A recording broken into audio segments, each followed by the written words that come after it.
Hi guys. ഒരു കാര്യം ഞാൻ പറയാനായിട്ട് നിങ്ങളുടെ മുമ്പിൽ വന്നതാണ്. കാര്യം എന്താണെന്ന് വെച്ച് കഴിഞ്ഞാൽ, ഞാനൊരു ഇൻ്റർവ്യൂ അറ്റൻഡ് ചെയ്യായി. ഇന്നലെ ഒരു ഇൻ്റർവ്യൂ അറ്റൻഡ് ചെയ്തു. ഒരു PR സ്റ്റാഫാണ്. 15,000 രൂപ സാലറി ഉള്ളൊരു ജോബാണ്. ഒരുപാട് ശമ്പളവും കാര്യങ്ങളൊന്നുമില്ല. അതേപോലെ തന്നെ നമുക്ക് ഇൻസെൻറ്റീവും കാര്യങ്ങളൊന്നുമില്ല.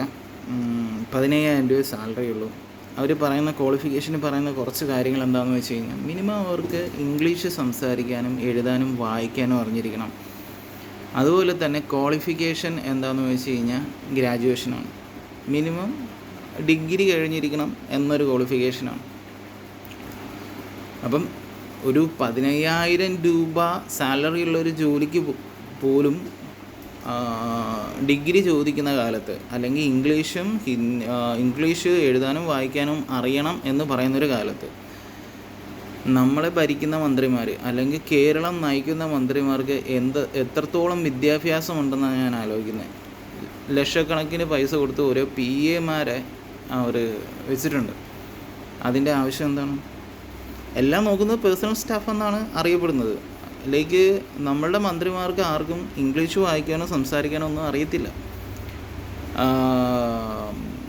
വിദ്യാഭ്യാസ മന്ത്രിയുടെ കാര്യം തന്നെ ഒരുപാട് വീഡിയോസൊക്കെ വരാറുണ്ട്. ഞാൻ ഒരു മന്ത്രിനെയും കൊച്ചാക്കി കാണുകയോ അവരുടെ കാര്യം പറയുകയോ ഒന്നുമല്ല ചെയ്യുന്നത്.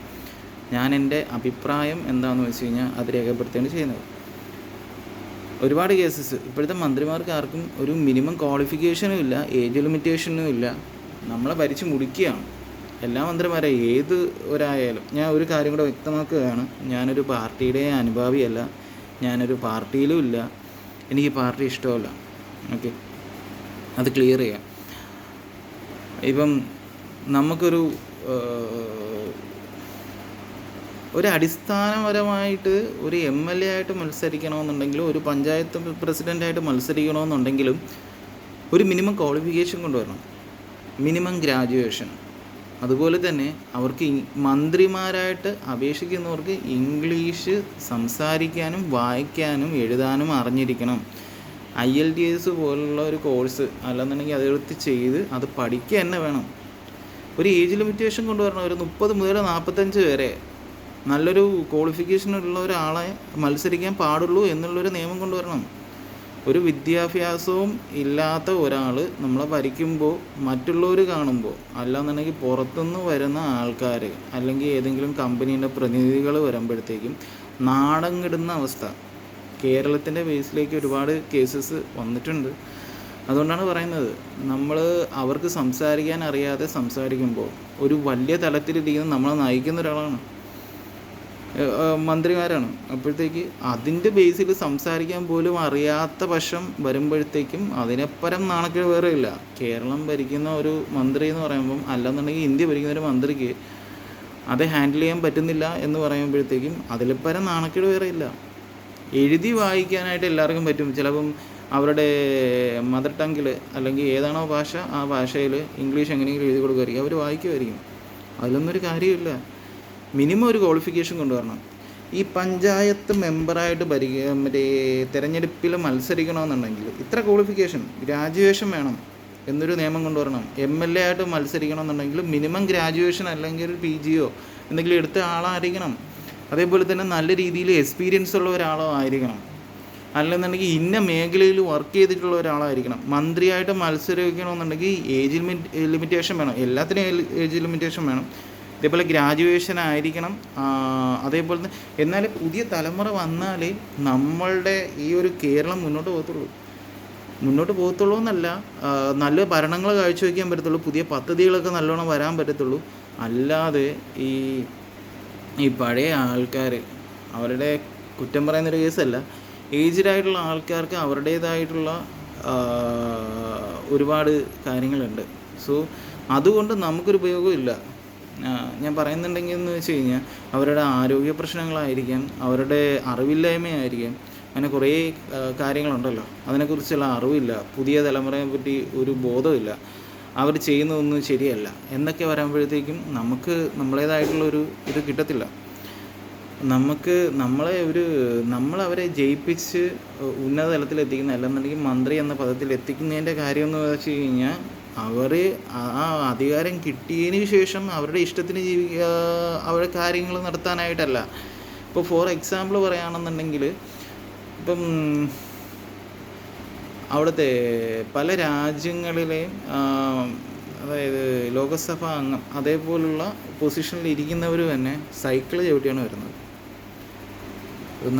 നമ്മളൊരു കേസസ് പറയുകയാണെന്നുണ്ടെങ്കിൽ MLA മുതൽ പഞ്ചായത്ത് പ്രസിഡൻറ്റ് അങ്ങോട്ട് വരുന്ന ഉന്നത തലത്തിൽ വരുന്നവർക്ക് വരെ ഇന്നോവ ക്രിസ്റ്റയാണുള്ളത്. അതിൻ്റെയൊക്കെ ആവശ്യം എന്തുവാ? ഒരുപാട് കേസസ് ഉണ്ട് ഗൈസ്.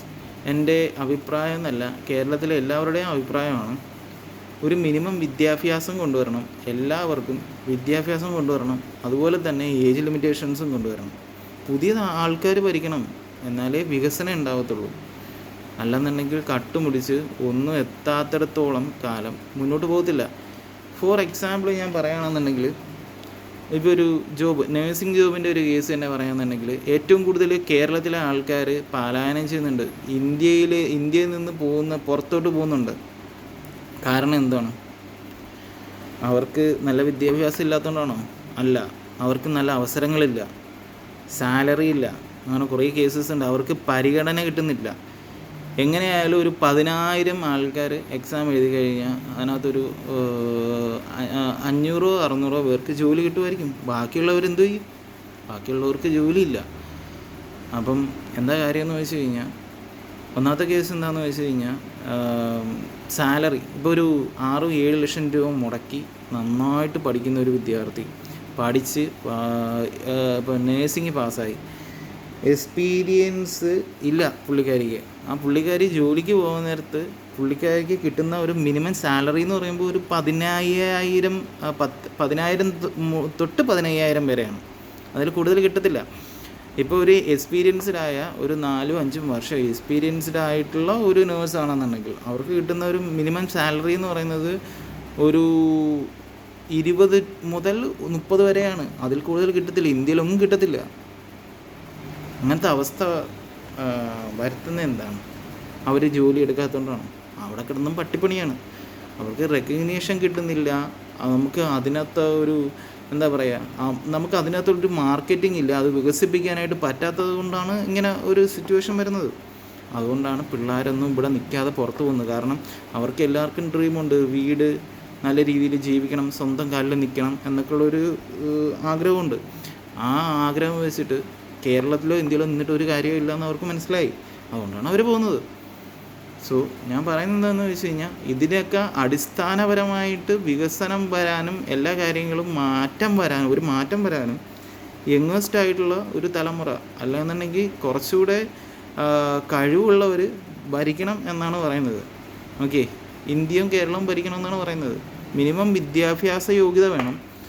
അതുപോലെ തന്നെ ഏജ് ലിമിറ്റേഷൻസും അത് കറക്റ്റായിരിക്കണം എന്നാണ് എൻ്റെ അഭിപ്രായം. സോ എൻ്റെ കാര്യം പറയാൻ വേണ്ടി മാത്രം വന്നതാണ്.